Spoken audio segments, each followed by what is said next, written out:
সরকারের সিএআই মানছি না, মানব না। সাম্প্রদায়িক বিভাজনের লক্ষ্যে সিএএ সরকার জবাব চাই, জবাব দাও। সাম্প্রদায়িক বারবার বলার পরেও তৃণমূল কিন্তু কর্ণপাত করেনি, বরং বিধানসভায় আমার বক্তব্য যাতে কেউ না শুনতে পারে তার জন্য মাইক বারে বারে কেটে দেওয়া হয়েছে। কিন্তু বিধানসভার বক্তব্য অক্ষত অবস্থায় আছে। আজকের আমরা বিধানসভায় 2011 সাল থেকে সন্দেশখালীর উপরে ধারাবাহিকভাবে যে আক্রমণ নামিয়েছিল তৃণমূল, সেই আক্রমণের কথা বিধানসভাতে লিপিবদ্ধ আছে। কিন্তু আজকের প্রশ্ন হচ্ছে, ওই সন্দেশখালীর কি দরকার ছিল মমতা ব্যানার্জি? কেন সন্দেশখালীর দিকে তার এত নজর? সন্দেশখালীর দিকে তার নজর হচ্ছে এই জন্যই, কারণ গোটা রাজ্য জুড়ে আজকে দেখেছেন 2011-এর পর আজ পর্যন্ত মামাটি মানুষের সরকার একবারে পা থেকে গলা পর্যন্ত তারা যে দুর্নীতি করেছে, দুর্নীতি করার জন্য আমার আপনার ঘরের ছেলে মেয়েদেরকে যেভাবে তারা ব্যবহার করেছে, তাদেরকে সুরক্ষিত করার জন্য গোটা বাংলায় একটা জায়গা দরকার ছিল। সেই জায়গায় আর কোথাও সুরক্ষিত নেই। একমাত্র ভালো জায়গা সেটা হচ্ছে সুন্দরবনের লাগোয়া একটা ব্লক, সেই ব্লকটার নাম হচ্ছে সন্দেশখালী। 13টা নদী, 9টা দ্বীপ। এই দ্বীপ এলাকায় তার সন্তানদেরকে ভালোভাবে রাখতে পারবে। চোর গুন্ডা বদমাই যাদেরকে দিয়ে লুট করিয়েছে, যাদেরকে দিয়ে ভোটাধিকার কেড়ে নিয়েছে, যাদেরকে দিয়ে মা বোনেদের অত্যাচার করিয়েছে, যাদেরকে দিয়ে আমার আপনার ঘরের ছেলে মেয়েদেরকে গুন্ডা সাজিয়েছে, এই সমস্ত ছেলেদেরকে তারা সে মমতা ব্যানার্জি ওই দ্বীপ এলাকায় রাখতে পারবে। সুতরাং দ্বীপ এলাকা হচ্ছে একেবারে খুব ভালো জায়গা, নিরাপদে থাকতে পারবে, এইরকম একটা জায়গা তাদের দরকার ছিল। তাই ওই জায়গাটা দখল করার জন্য ধারাবাহিকভাবে এই আক্রমণ নামানো হয়। কিন্তু আপনারা দেখেছেন এত আক্রমণের সত্ত্বেও সন্দেশখালীর মানুষ কিন্তু সরে যায়নি, সন্দেশখালীর মানুষ নড়ে যায়নি। ওরা প্রথমে আক্রমণ নামিয়েছে বামপন্থার উপরে, সিপিএম এর উপরে। 2011 সালের পর জিতলেও বিধানসভায় আমরা জিতলেও তাদের যেহেতু সরকার ছিল সেই জন্য সন্দেশখালীর সব পার্টি অফিসগুলোকে একের পর এক দখল করেছে, একের পর এক জ্বালিয়ে দেওয়া হয়েছে, ভেঙে দেওয়া হয়েছে। তারপরে আক্রমণ নামানো হয়েছে ধারাবাহিকভাবে সিপিএম এর উপরে। সিপিএম যত দুর্বল হয়েছে, মানুষের উপরে আক্রান্ত তত বাণিজ্য হয়েছে। বামপন্থা যত দুর্বল হয়েছে, গরিব মানুষ তত নিরাপত্তাহীনতায় ভুগেছে। এইরকম করতে করতে সেই আক্রমণ নেমে যায় সাধারণ খেটে খাওয়া গরিব মানুষের উপরে। সেই জমি কাটতে হবে, তা নাহলে বোঝানো যাবে না এটা তৃণমূল করেছে। আপনার শহরে যে রাস্তাঘাট দেখছেন, শহরের ঘরবাড়িগুলোতে এই নীল সাদা রং করে দিয়ে তারা বলছে ওটা হচ্ছে তৃণমূল করেছে। রাস্তায় একটা প্রলেপ দিয়ে তারা বলছে ওটা তৃণমূল করেছে।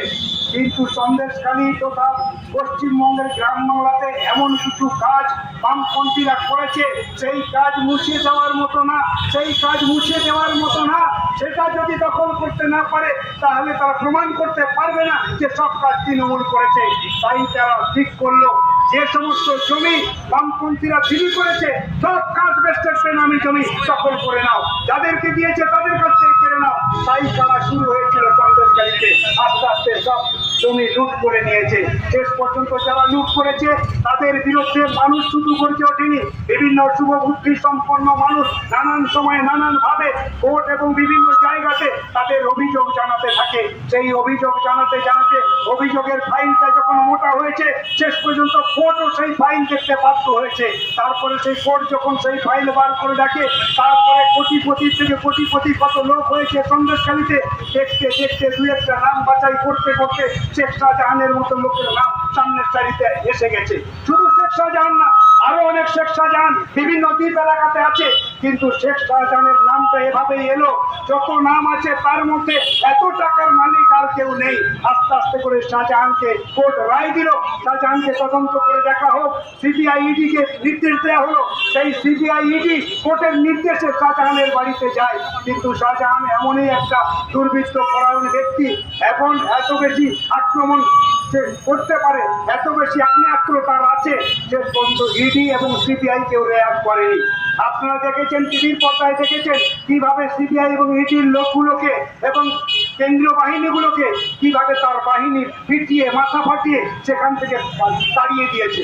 কেউ সাহস হয়নি কারো তার বাড়িতে ঢোকার। শেষ পর্যন্ত কিন্তু 19 দিন পরে তারপরে আবার ইডি যায়। কিন্তু ওই এলাকার থানা পুলিশকে এমন ভাবে কবজা করেছিল, সাধারণ মানুষ তো দূরের কথা, ইডি যখন দরখাস্ত নিয়ে গেছে, ইডি যখন তাদের কাছে আবেদন দিতে গেছে, থানায় অভিযোগ করতে গেছে, থানা সেই অভিযোগ নিতে সাহস পায়নি। বুঝে নিন কিরকম ধরনের লোক, কিরকম ধরনের ঐটি লোক হলে, কিরকম আতঙ্কবাদী হলে আজকে ইডির আবেদনও পুলিশ নিতে সাহস পাচ্ছে না। সাধারণ মানুষ যাবে কোথায়? সাধারণ মানুষ কোথায় জানাবে? ইডির দরখাস্ত নিতে যে সাহস পায় না, ইডির আবেদন যারা নেয় না, শেষ পর্যন্ত নিলেও তাদের সেই আবেদনের ভিত্তিতে একবার লঘু ধারা দিয়ে কেস দেওয়া হয়েছে। আর শাহজাহানের লোক, তার পাহারাদার, সে যখন থানায় গিয়ে অভিযোগ করেছে ইডির বিরুদ্ধে, তখন নন অ্যাভেলেবল সেকশন দিয়ে থানা মামলা দায়ের করেছে। এই হচ্ছে পশ্চিমবঙ্গের পুলিশ। আমরা জানি গোটা রাজ্যের আমাদের জানা আছে, কলকাতাতেও আপনারা দেখেছেন, পুলিশ যখন চোরদের গুন্ডাদের তুলে নিয়ে যায়, মমতা ব্যানার্জি নিচে গিয়ে সেই গুন্ডা ছাড়িয়ে নিয়ে আসে, সেই চোরেদের ছাড়িয়ে নিয়ে আসে। অর্থাৎ মমতা ব্যানার্জি যেখানে পুলিশ মন্ত্রী, সেখানে আমাদের রাজ্যের পুলিশের মেরুদণ্ড থাকতে পারে না। তাই গোটা রাজ্যের পুলিশের মেরুদণ্ড ভেঙে দিয়েছে আমাদের রাজ্যের মুখ্যমন্ত্রী। তাই পুলিশ যা খুশি তাই করছে। আজকের সন্দেশকারীর মানুষ যখন দেখলো যে লাল ঝান্ডা দুর্বল হয়েছে, আর উপায় নেই, দেয়ালে পিঠ থেকেছে, রাত্রেবেলা আমাদের মা বোনদের ডেকে নিয়ে পার্টি অফিসে মিটিং করার নাম করে যখন যাদেরকে নির্যাতন করা হচ্ছে, মানুষ ঐক্যবদ্ধ হয়ে, একসঙ্গে জোটবদ্ধ হয়ে, সব অংশের মানুষ সব ঝান্ডা ফেলে দিয়ে, সব ঝান্ডা ফেলে দিয়ে আজকের সন্ত্রাস মুক্তির দাবিতে সকলেই একজোট হয়ে তারা করেছে তৃণমূলের গুন্ডাদের। আজ আর তৃণমূলের গুন্ডারা সন্দেশখালীতে ঢুকতে পারছে না। যে সন্দেশখালীতে লাল ঝান্ডা ছিল না, সেই সন্দেশখালীর 9টা দ্বীপে পথ করে লাল ঝান্ডা উঠছে। আবার মা বোনেরা ঐক্যবদ্ধ হয়েছে। মা বোনেদের এই আন্দোলন গণতান্ত্রিক আন্দোলন, এই গণতান্ত্রিক আন্দোলনকে হাতিয়ার করে আমরা আবার সেই লাল ঝান্ডাকে গড়ে তোলার চেষ্টা করছি। আমি আপনাদের কাছে আবেদন করব, গোটা দেশ এবং গোটা রাজ্যে এই সন্দেশখালীর গণতান্ত্রিক আন্দোলন যে লাল ঝান্ডাকে আরেকবার উৎসাহিত করতে পারে, সেই পথ দেখাচ্ছে সন্দেশখালীর মা বোনেরা। তাই সন্দেশখালীর মা বোনেদেরকে আরেকবার পূর্ণিম জানাই এবং গোটা রাজ্যে মা বোনেরা তাদের এই আন্দোলনকে হাতিয়ার করে যাতে আমাদের মা বোনেদেরকে আর কেউ না ইজ্জত নিতে পারে, তার জন্য নিজের মনকে শক্ত করে, নিজের বাহুকে শক্ত করে একজোট হয়ে এই তৃণমূলের গুন্ডার বিরুদ্ধে লড়াই আন্দোলন করতে হবে। আমরা আজকে যখন মিছিল করছি, আপনারা দেখেছেন গতকালকে গোটা দেশের একটা রায় হবে, গোটা দেশের নির্বাচন, দেশের সাধারণ নির্বাচন, সেই নির্বাচনে 3খন ঘোষণা করা হয়েছে। আজকে আমাদের এখানেও সেই নির্বাচন হবে।